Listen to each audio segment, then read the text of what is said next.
So first question from Jonathan Tercio17. Okay. What do you think about less is more? Less is more. It's very important concept for sure, because I originally heard this, I want to say from JP Bouvet, though he's not the first person to have said this, but you know what? Screw it. I'm going to borrow a direct thing that he said in a clinic one time. So full credit to JP Bouvet for this analogy. But if I were to ask you, if I were to give you a homework assignment for this podcast, that's a shitty podcast. Who wants a homework assignment? But if I were to do that and I were to give you a piece of paper and just say, make me art, come back next week and give me art. It's really difficult to do that. I've given you no parameters whatsoever.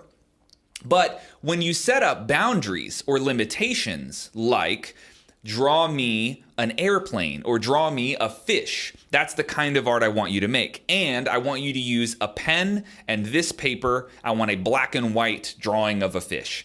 All of a sudden, it's a lot easier to be creative because of the boundaries, right? And this is a concept a lot of people have explored in a lot of different ways.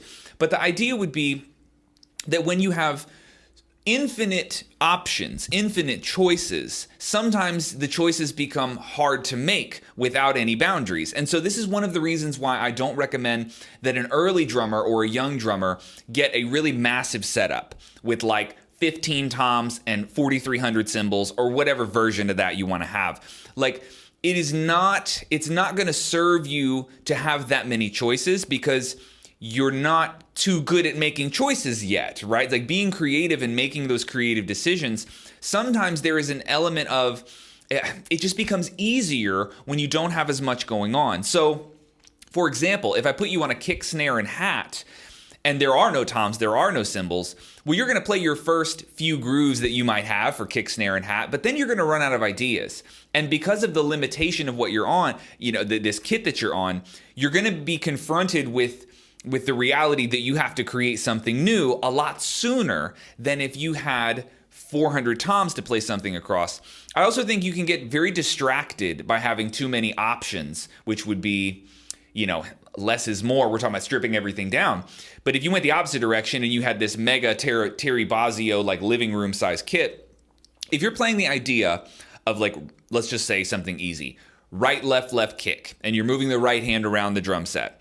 If that's what you were doing, you could spend an entire day playing that pattern over and over and moving the right hand to a different tom, one of 400 toms that you have available. And ultimately, you haven't really practiced anything. I mean, you practice right, left kick, and you practice orchestrating that right hand. But in your mind, especially an early drummer, they might perceive that as though they have practiced the same fill orchestrated in 1,000 different ways. But really, you don't need to do that. You should be able to move that right hand anywhere that you want around the drum set freely.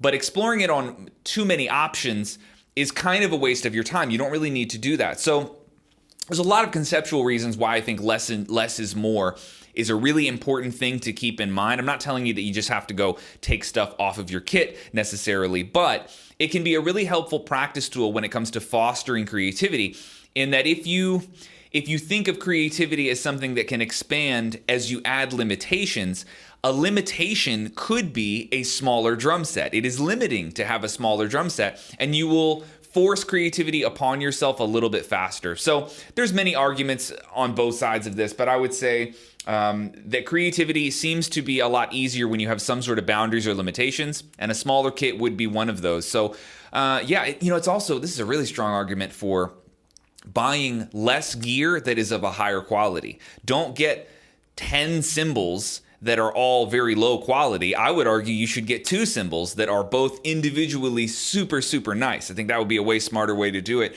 But to each his own. If you're playing Dream Theater, I guess you need the mega kit. It depends on what you're doing. Depends what you're doing, right? But if you're early and you're learning and being creative, yeah, man, go small. Go small. There's a lot of like very tricky benefits that are hard to describe, but they're there. I also know that's not exciting because you want gear. I get it. But I've been in shrinking mode for a long time. I want smaller, I want less, I don't want to expand and get bigger. And I found a lot of benefit there, yeah. Thanks for watching this clip from the Orlando Drummer Podcast. I hope you enjoyed it. If you're looking for more content like this, you are formally invited to come join me on orlandodrummer.com. It's my online drum school. It's very much in the style of Netflix for drum lessons. There you'll find 160 hours of lesson content. That's like 50 drum DVDs. It's a lot. You'll also find the world's largest collection of drumless play-alongs. Trust me, you'll find something you love, and we would love to have you on board. orlandodrummer.com. Link is in the description.